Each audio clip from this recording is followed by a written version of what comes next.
오늘 주시는 하나님의 말씀은 시편 23편입니다. 할렐루야. 아마도 시편 23편은 시편 1편과 더불어 가장 많이 애송되는 시편 중에 하나입니다.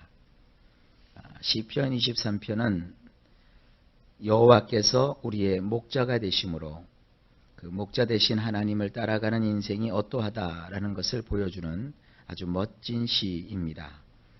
다윗의 시라고 되어 있죠. 여호와는 나의 목자시니. 이 목자라는 말을 히브리어로 로이라고 해요. 로이, 아도나이, 로이 그렇게 됩니다. 주님은 나의 목자이시다. 그럼 우리는 뭡니까? 그의 기르시는 양이죠. 근데 하나님께서 나의 목자가 되어주심으로 나에게는 부족함이 없다 그랬어요. 결핍함이 없다는 것이죠. 무엇 하나 빠지지 않고 다 갖추어 주시는 하나님. 이런 하나님을 다윗은 일평생 경험하게 되고 그 하나님의 인도를 받는 삶을 소망하게 됩니다. 자, 하나님이 그를 어떻게 인도하시는가? 2절에 그가 나를 푸른 초장에 누이시며. 우리 성경에는 푸른 초장이라고 되어 있는데 먹을 수 있는 풀, 아주 맛 좋은 풀, 혹은 새순이 돋아서 아주 파릇파릇한 그와 같은 풀, 그것이 푸른 초장입니다. 그저 우리가 푸른 초장 그러니까 잔디밭을 연상할 수 있는데 여기서는 잔디밭이 아니라 아주 막 돋아난, 비온 뒤에 막 돋아난 그 푸른 새순, 아주 양에게 있어서는 맛있는 먹거리예요. 그리고 성경에 보게 되면 이 새순, 이제 막 돋아난 새순은 바로 우리 주 예수 그리스도와 연결이 됩니다. 예수님은 우리가 평생을 먹어야 될 새순이세요. 그 푸르고 연하고 부드럽고 맛있는 그 새순 같으신 예수 그리스도께로 우리를 인도하신다라는 것입니다. 참 얼마나 놀랍습니까? 이러한 그 자연물을 통해서 아름다운 시를 노래하는데 결국 그 이면에는 우리 주 예수 그리스도를 표현하고 있는 것이에요. 여러분, 이 세상에서 세상 사람들은 돈을 먹지요. 세상 사람들은 명예를 먹지요. 세상 사람들은 또 인간적인 어떠한 애정과 사랑을 먹지요. 세상 사람들은 칭찬을 먹지요. 세상 사람들은 그래서 자랑을 하고 자기 자신을 내세우고 자기를 높일 때 인생의 어떠한 만족을 누립니다. 그러나 우리는 그런 모든 것들이 있으면 좋겠지만 그런 것이 없다 하도 오로지 우리에게는 예수 그리스도만 계시면 되는 거예요. 그분이 나의 소망이요, 그분이 나의 만족이요, 그분이 나의 생명이요, 그분이 나의 전부이고, 그분은 나의 시의 주제이시며, 그분은 나의 인생의 목적이시고, 그분은 내가 달려가서 얻어야 될 나의 분기이시며, 나의 소유이시며, 나의 그 모든 것이 바로 예수 그리스도이세요. 양에게 있어서는 그 푸른 풀밭에 가서 뜯어먹는 그 푸른 풀이 그에게 있어서 가장 큰 즐거움이 되듯이 우리에게는 오로지 우리의 푸른 초장 되시는 예수 그리스도만이 우리의 즐거움이신 겁니다. 우리는 그와 같은 예수님을 소중히 여기고 그 예수님께 나온 자들입니다. 그래서 그 신선한 풀을 실컷 양이 뜯어 먹어요. 먹는 것도 사실은 여러분 지쳐요. 어떤 분 그러죠. 왜 먹느냐? 일하려고 먹는데요. 그건 조금 먹는 거죠. 아주 푸짐하게 차려놓은 잔치집에 가서 실컷 먹으면 찾아오는 게 뭐예요? 쉼이 아니라 졸음이에요. 먹는 게 얼마나 힘들고 어려운지 몰라요. 왜 그러느냐 하면 잘 먹고 쉬면 쉼을 얻게 되는 것이죠. 자, 마음껏 주님이 인도하신 그 푸른 초장에 가서 막 지금 돋아난 그 푸른 새싹으로 잠껏 그의 배를 채운 다음 양이 이제 피곤해졌어요. 먹느라고 피곤했어요. 그래서 그가 이제 새끈새끈 잠을 청해야 되는데 그가 잠들기 전에 또 물가에 가서 그 물을 옆에다 두고 물을 마시기도 하고 그 물 옆에서 그가 쉬는 거예요. 쉴 만한 물가로 인도하시는도다. 양은 다른 짐승과 달리 물가에 가서 뭐 수영을 한다든지 그 물에다가 고개를 쳐박고 꿀꺽꿀꺽꿀꺽 물을 마신다든지 그런 짐승은 아닙니다. 얼마나 그림이 아름답습니까? 그린빛 초원에 거기에 잔잔한 시냇물가가 있어요. 그 시냇물가 옆에서 양들이 누워서 편안하게 쉬고 있고 혹은 잠을 자고 있는 이런 아름다운 모습, 이것이 바로 예수 그리스도를 믿는 자에게 주시는 하나님의 전형적인 여호와 샬롬 평화의 모습입니다. 양은 그 물이 잔잔하게 있을 때 놀라지 않고 그 물가에 갈 수 있는 것입니다. 우리의 인생 속에, 우리의 삶 속에 잔잔한 물가로 인도하시는 이 주님을 우리가 찬양합니다. 이거를 우리가 한마디로 얘기하면 여호와 샬롬이라고 하는 거예요. 이 세상이 얼마나 험난하고 힘들고 두렵습니까? 얼마나 불안하고 초조합니까? 사람을 보고 세상을 볼 때는 우리에게 만족함이 없고 오히려 걱정, 근심, 우수사려가 가득가득합니다. 그런데 하나님이 우리를 인도하셔서 우리를 쉴만한 물가, 잔잔한 물가로 인도하셔서 쉬게 하여 주십니다.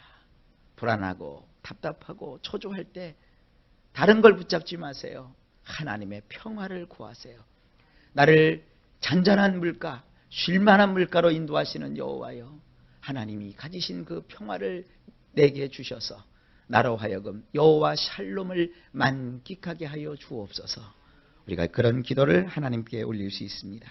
자, 그러자 어떤 일이 벌어져요? 3절에 내 영혼을 소생시키시고, 이 소생했다라는 말은 히브리어로 슈부라고 해요. 돌아오게 했다는 것이에요.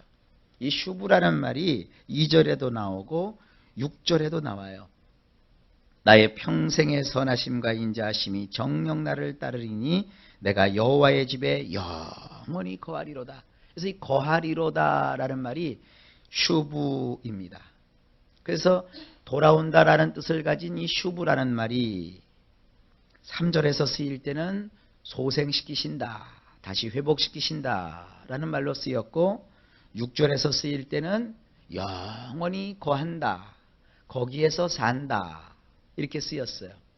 그런데 원문에는 이 슈부라는 말이 그렇게 우리말로 표현하기에는 소생시키신다, 영원히 거한다 라는 이런 표현으로 쓰는 것보다는 그냥 회복시키신다라고 쓰는 것이, 혹은 또 돌아간다 한다는 말이 더 좋은 것 같아요.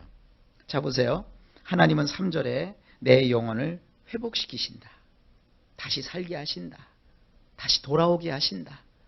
내 영혼이 지금 어딘가 옛말로 하면은 마실을 나갔어요. 밖에 놀러 나갔는지 뭐 하러 갔는지 몰라요. 근데 내 영혼이 세상을 다니면서 막 지키고 상하고 막 괴로워서 어쩔 줄을 몰라 해요. 여러분 가끔 인생 살면서 그런 생각 안 드세요?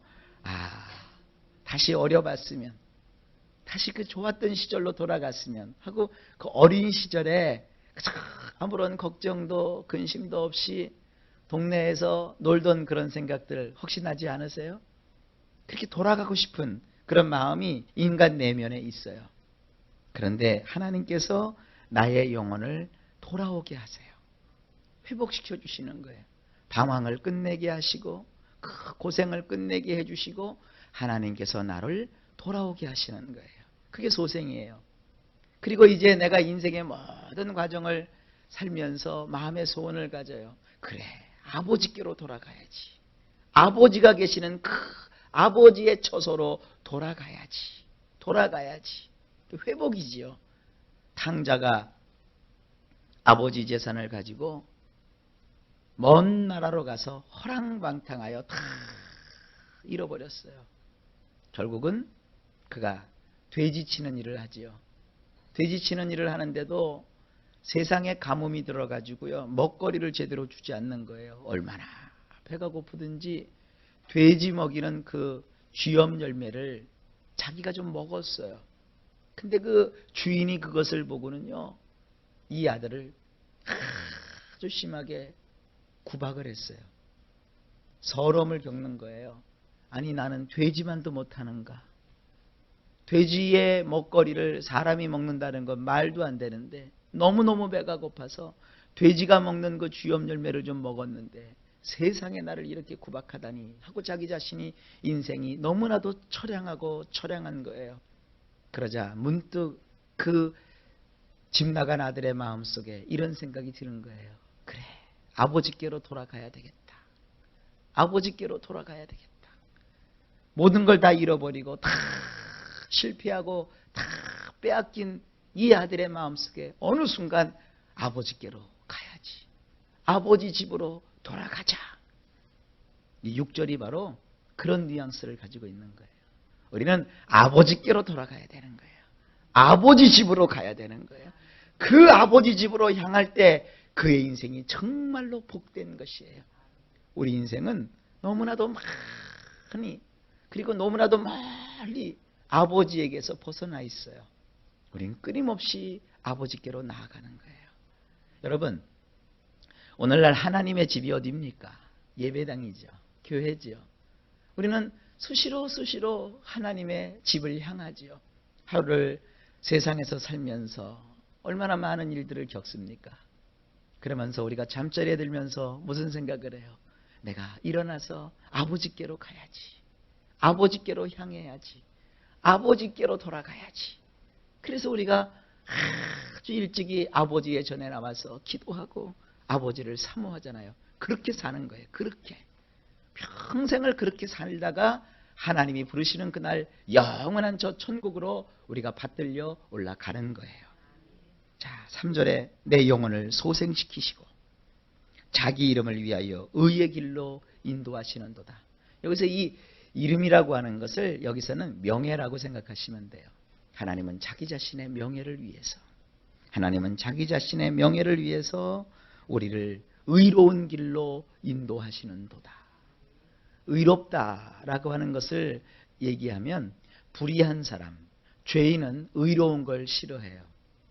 그러나 세상은요, 의롭고 올바르고 똑바른 것이 아름다운 거예요.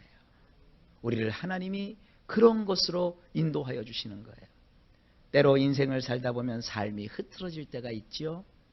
있어야 될 것에 있지 아니하고 또 없어야 될 것이 자꾸 생기고 또 불필요한 부분이 자꾸 군더더기가 붙게 되고 정말 꼭 필요한 것은 찾아보면 없고 이제 그런 그 흐트러진 인생. 그런데 하나님은 하나님의 명예를 걸고 우리를 올바른 길로 인도하신다는 거예요. 그럼 하나님의 그 의로 인도하시는 그 손길을 우리가 받게 되면 어떤 일이 벌어져요? 필요한 것이 나에게 갖추어지게 되고 불필요한 것들을 하나님이 떼어버리시고 그런 일이 있는 거예요. 우리 각자의 삶에는 필요한 것과 필요치 않는 것이 있을 거예요. 필요한 것은 주시고 불필요한 것은 떼어버리셔서 우리의 인생으로 하여금 바르고 곧게 하시는 이 하나님을 찬송합니다. 다윗이 그의 인생을 돌아보니까 하나님은 그렇게 오셨다는 거예요. 하나님은 그렇게 오셨다는 거예요.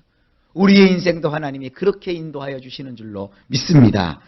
그 다음에 4절에 보니까 내가 사망의 음침한 골짜기로 다닐지라도 해를 두려워하지 않을 것은 인생을 살다 보면 때로는 죽음의 골짜기를 지낼 때가 있죠. 양들이 목초지를 찾아서 이동을 합니다. 그러면 이쪽 초장에서 저쪽 초장으로 옮겨갈 때 때로는 넓고 험한 험산 줄령을 넘어갈 때가 있어요. 그 험산 줄령을 넘어갈 때 보면 그 산길이 조그만 오솔길로 나 있어요. 그런데 그 오솔길 중에서 낭떠러지 쪽으로 이렇게 나 있는 길은 그 한 발만 잘못 뛰어도 낭떠러지로 떨어져서 다치거나 죽게 되어 있습니다. 그러면 목자는 그 양을 인도할 때 아주 조심조심 그 양을 인도해요. 좁고 좁은 이 오솔길, 그것도 낭떠러지 사이로 나여 있는 그 조그만 길을 지날 때 이것이 바로 죽음의 사망의 음침한 골짜기예요. 그런데 그것을 지나는데도 이 양이 두려워하지 않아요. 누가 있으니까? 목자가 있으니까. 그 목자가 있으니까. 왜 그러느냐? 그 목자가 옆에서 그와 함께하고 목자가 지팡이와 막대기로 그를 안전하게 인도하는 거예요. 그 지팡이와 막대기는 어떤 역할을 하느냐? 하나는 좀 길고요. 하나는 좀 짧아요. 긴 그것은 스태프라고 하는데 그 끝이 이렇게 동그랗게 되어 있어요. 마치 옛날 그 박쥐우산처럼 이렇게 끝이 휘어져 있다고요. 그거는 이렇게 양을 향해서 목자가 손을 내밀면 양의 목을 탁 챌 수 있어요. 그래서 목자가 그 좁은 오솔길로 양을 몰아갈 때 혹시 양들이 매매하고 쫓아가다가 발을 잘못 디뎌서 낭떠러지로 떨어질 것 같으면 목자가 얼른 그 스태프를 내밀어서 양의 목을 탁 채가지고는 떨어지지 않게 해요. 그리고 어떤 양은 말이죠. 엉덩이에 뿔난 양이 있어요. 그래서 앞으로 가라면 자꾸 뒤로 가고 똑바로 가라면 옆으로 가고 그런 양이 있단 말이에요. 그럴 때 그 작은 작대기를 가지고 그 양을 톡톡 쳐가지고 삐뚤어가지 않게 하면서 그 사망의 골짜기를 지날 때 편안하게 안전하게 이끄시는 거예요. 우리 신앙이 우리의 힘으로 하는 거라면 우리는 다 떨어질 거예요. 마귀가 호시탐탐 우리를 얼마나 노립니까? 성경은 말하지 않습니까? 마귀에게 틈을 주지 말라. 아니 세상에 틈 사이로 비집고 들어오는 겨울바람을 어떻게 막아요? 그럼 어떻게 우리가 막겠어요? 우리 힘으로. 손으로 안 돼요. 문풍지를 갖다가 그 틈을 탁 막아도 그 스물스물 스며들어오는 그 찬바람은 탁 차단하기가 힘든 거예요. 마귀가 그렇게 우리를 노리고 있다고요. 그러니 우리 하나님께서 철저하게 우리를 지켜주지 아니하시면 우리는 아무것도 할 수가 없는 것입니다. 그런데 감사한 것은 하나님께서 그 막대기와 지팡이로 철저하게 우리를 인도해 주심으로 우리는 전혀 해로울 것이 없습니다. 한 번은 그 틈을 주지 말라 그 말씀을 기억하면서 묵상을 하는데 아니 마귀가 우리의 삶에 들어올 때 틈을 타고 들어온다고요. 그런데 우리의 삶에 얼마나 허점이 많아요. 저의 인생 속에 얼마나 틈이 많아요. 그런데 성경에 보니까 성령의 기름 부으심이라는 표현이 나오더라고요. 틈 사이를 문풍지로 막아도 안 되지만 이렇게 거기다가 소위 말하는 그 끈적끈적한 구리스 기름으로 틈을 이렇게 메꿔 놓으면 그 기름이 틈 사이로 들어가면서 틈을 완전히 막아버리잖아요. 그래서 성령의 기름 부으심이 그래서 필요하구나. 우린 두 가지를 항상 주님 앞에 기도하셔야 돼요. 주의 보혈을 우산처럼 나에게 덮으셔서 주의 보혈이 나를 꽉 보호하게 하시고 그리고 그 사이사이를 성령으로 기름 부어주셔서 성령의 기름이 그 틈을 다 막아주시옵소서. 두 가지를 구하세요. 주의 보혈을 구하세요. 그 보혈의 권능을 오늘도 주시옵소서. 성령님이여 성령의 기름을 부으셔서 마귀가 틈타지 못하도록 나를 온전하게 막아 주시옵소서. 그렇게 기도하시길 바랍니다. 어쨌든 하나님께서는 우리가 인생길을 가는 동안에 지팡이와 막대기를 가지고 나를 안전하게 사망의 골짜기를 지나가게 하시는 거예요. 자, 그 다음에 5절을 보면 주께서 내 원수의 목전에서 내게 상을 베푸시고 그래서 이 상을 베푼다 그러면 이 상이라는 말은요 말 그대로 밥상이라는 뜻도 있지만 또 하나는 우리가 전혀 예상치 못하는 그런 뜻이 하나 있어요. 밥상이라는 말로 이 상이 쓰일 때는 이 차려놓은 테이블 이런 상 자체를 뜻하는 것이 아니라 거기에 전리품이 잔뜩 올려져 있거나 아니면 먹거리로 충만한 그와 같은 상을 의미하는 것이에요. 그래서 그 상 자체가 아니라 여기서 상이라고 하는 것은 상 위에 올려져 있는 먹거리를 뜻하는 것인데 오늘 이 본문에서 원수의 목전에서 상을 베푼다라는 말을 우리가 그냥 밥상으로 생각을 하시면 본문의 흐름에 적합하지가 않아요. 여러분, 원수 앞에서 밥 먹어 보셨어요? 나를 죽이려고 달려드는 것이 원수예요. 원수가 그냥 옵니까? 막 나를 향해서 씩씩거리고 막 열을 부리고 나를 못 잡아마서 안달인데 그 원수를 보면 밥맛이 나요? 예를 들어서 어제 잘 차려진 음식점에 가서 맛있게 먹으려고 했는데 철천지 원수를 음식점에서 만나면 음식 맛이 똑 떨어지죠. 그러니까 원수의 목전에서 밥상을 차려놓는 것은 별 의미가 없어요. 그러면 이 상이라고 하는 것은 두 번째 의미입니다. 지금 목자가 양들을 데리고 벌판으로 나갔어요. 그 목초지에 가서 양들이 풀을 뜯어 먹는데 해가 졌어요. 서산의 해가 뉘엿뉘엿 지더니 어둠이 짙게 깔리기 시작해요. 그러자 목자들이 양을 한 곳으로 모읍니다. 양을 한 곳으로 모아서 양을 이제 재울 준비를 하는 거예요. 그러면 그 넓은 덜판에는 양을 잡아먹으려고 노리고 있는 이리와 늑대와 험악한 짐승들이 있지 않습니까? 그러니까 양의 마음이 불안한 거예요. 그럴 때 양은 냄새로서 자기 주인을 알아요. 그러니까 양을 가운데다 몰아놓고 목자들이 그 양 주변으로 삥 둘러서 앉거나 눕습니다. 그리고 이 목자와 저 목자 사이에 거리 사이에는 목자들이 쓰고 있는 용품, 옷가지, 물건들을 쭉 놔서 마치 울타리처럼 만들어줘요. 그러면 양들이 어디에서든지 그 안에서 누우면 목자의 냄새를 느끼잖아요. 그러니까 양은 그 들판에서도 편안하게 잠을 잘 수 있는 거예요. 양을 그 가운데다 놓고 편안하게 잠들게 하려고 목자들이 옆에서 삥 눌러 진쳐가지고 이 양을 편안하게 해주는 것, 그것이 상이에요. 그 상을 펴주는 거예요. 그 밖에는 원수들이 으르렁거리고 있지만 목자가 지키고 있으니까 못 들어와요. 다윗은 목자였어요. 자기 양들이 험한 꼴을 당하지 않도록 했어요. 다윗은 거기서 돌판 매질을 배웠잖아요. 곰이나 사자가 달려들 때 그거를 다 맞서서 양들을 지켰단 말이에요. 이게 바로 목자예요. 우리 하나님이 그렇게 해주신다는 거예요. 여러분, 원수가 있는 이 세상에서 우리가 안전하게 거할 수 있는 것은 우리의 목자 되시는 예수님 때문입니다. 우리가 불안해하지 않도록 예수님은 우리와 함께 하시다는 것을 자꾸 보여주세요. 성도들이 신앙생활하면서 시험에 드는 게 뭐냐? 목자가 차려놓으신 그 상을 보지 못하기 때문이에요. 목자의 그 채취를 느끼지 못하기 때문이에요. 우리 예수님이 무슨 고급 샤넬 향수를 뿌리고 다니시는 분이 아니라고요.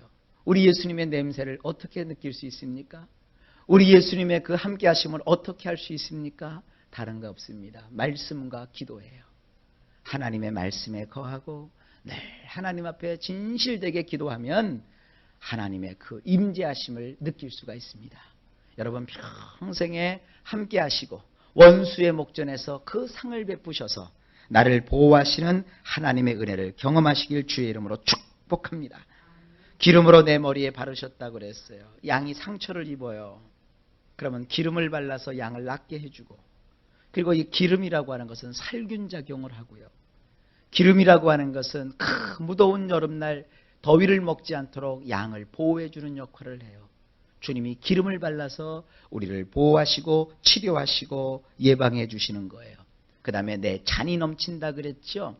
양은요, 흐르는 물을 마시지 않습니다. 그러면 목자가 양에게 물을 마시게 하려면은요, 소위 말하는 그 양의 잔에다가 물을 부어서 이 양을 먹게 해줘요. 그러면 그 고대의 고고학적 유물들을 보면 돌을 가운데를 파가지고 이렇게 그릇을 만들어요. 그러면 사막지대이기 때문에 돌이 뜨끈뜨끈하게 햇빛을 받아서 달구어져 있다고요. 그러면 양이 거기다가 이렇게 물을 마시면 안 되니까 그 뜨끈뜨끈하게 달구어진 그 돌잔, 돌로 된 큰 그 물그릇에다가 목자가 물을 퍼가지고 붓는데 조금만 붓는 게 아니라 넘치도록 부어요. 그럼 어떻게 되죠? 그 뜨끈뜨끈하게 달궈졌던 돌이 다 식어요. 물이 시원해져요. 그러면 양이 가서 그 물을 이렇게 핥아서 마시는 거예요. 그래서 여기 보면 나의 잔이 어떻다? 넘친다는 거예요. 야, 얼마나 감사해요. 그 혀를 뜨거운 태양열에 의해서 혀가 되지 않도록 그 섬세한 부분까지도 양에게 배려해 주시는 이 목자가 바로 우리의 예수님이세요.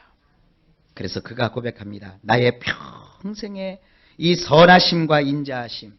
선이라고 하는 것은 토부라고 해요. 좋다 이런 뜻이고요. 이 토부라는 말은 뭐냐면 하나님이 천지를 만들어 놓으시고 보시기에 좋았더라. 그럴 때 그 선이에요. 그 다음에 이 인자하심이라고 하는 것은 구약에서 제일 우리에게 강렬하게 다가오는 단어죠. 캐세드입니다. 인애예요. 인애. 하나님이 아주 좋은 것과 인애하심을 나의 평생에 그것이 나를 따라오도록 해요. 여기서 나를 따르다라고 하는 것은 뭐냐면 추격한다라는 거예요. 추격. 따라가는 것과 추격이 뭐예요? 달라요? 따라가는 것은 그냥 졸랑졸랑 따라가는 거예요. 그럼 놓치면 그만이죠. 근데 추격은 뭐예요? 같이 목표를 놓고 놓치지 않고 쫓아가는 거예요. 그런데 하나님은 나의 평생에 하나님의 그 토부와 하나님의 그 캐세드가 나를 추격하게 하신다는 거예요. 여러분이 어딜 가도 그 하나님의 선하심과 그 하나님의 인자하심이 여러분들을 막 추격하는 거예요. 돌아보면 항상 하나님의 선하심이 있어요. 돌아보면 항상 하나님의 인애하심이 나를 함께하고 나를 쫓아오고 나와 늘 동행하는 거예요. 그래서 내가 여호와의 집에 영원히 거하리로다.